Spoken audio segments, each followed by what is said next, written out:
Welcome!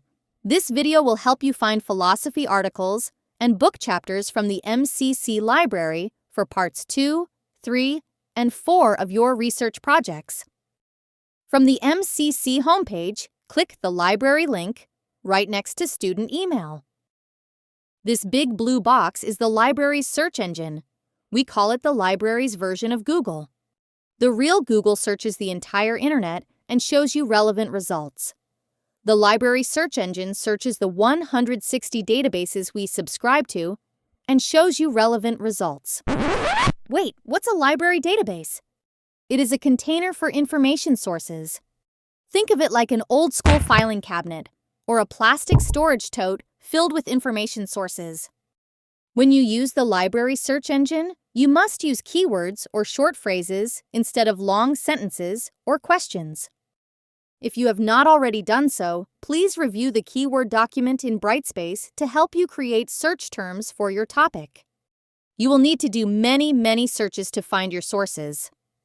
Research is a very messy, repetitive process, so be sure you have realistic expectations. All right, let's get searching. Let's say my topic is the death penalty. I will first enter the terms death penalty. You'll notice I put it inside quotation marks. I use quotation marks to search for that exact phrase, where the words death and penalty occur right next to one another.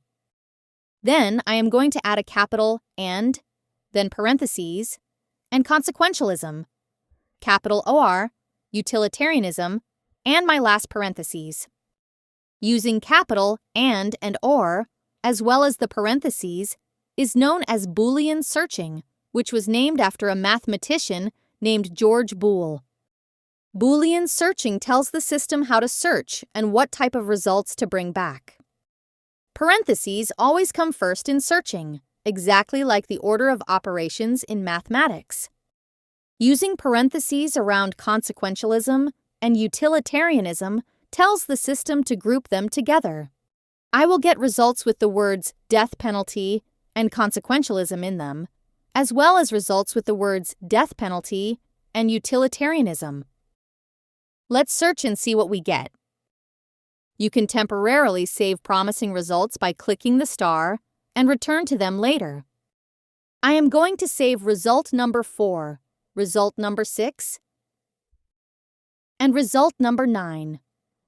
I will look at these 3 results more closely later. Let's go back to our search terms. Death penalty is not the only keyword we could use. A synonym for the death penalty is capital punishment. Let's change out these keywords and see if we get any different results. Only numbers 9 and 10 look like possibilities. I will star those. We are getting many results that are not from philosophy or ethics journals. How do we fix that? Come back up to the top. Add the letters SO equals, then parentheses, and then philosophy or ethics, last parentheses. SO stands for source.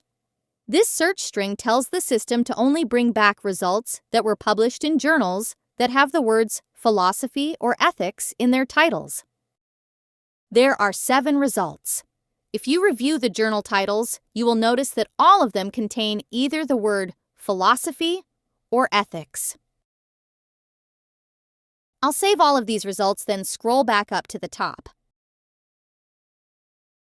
I have saved 11 items. Now I want to review them. I have starred them, but they are not saved permanently. It's like having things in your online shopping cart, but never checking out. If I shut this browser window, those saved items would disappear. To keep them permanently, I need to log into my personal library account and create a list for them. To do that, first click the Sign In link in the top right corner and sign in with the same username and password that you use for Brightspace. Now, click on your saved items, then click Create List. I will name it Philosophy, Death Penalty. Next, click the blue Save button. You will receive this message that your temporary list is empty. That's because you've saved everything to a permanent list. To make sure that everything has saved properly, click on My Account beneath your name. Then click on Saved Lists. There is my philosophy list. Now I can go through each of these items more thoroughly. When doing college research, it's important to remember Dory from Finding Nemo and her mantra, just keep swimming. However, we are going to substitute swimming with clicking. You often have to click multiple times before you can access the full text of an article or an ebook. Just keep clicking, and please reach out if you have any questions. And be sure to watch the other video on Google Scholar. You can do it!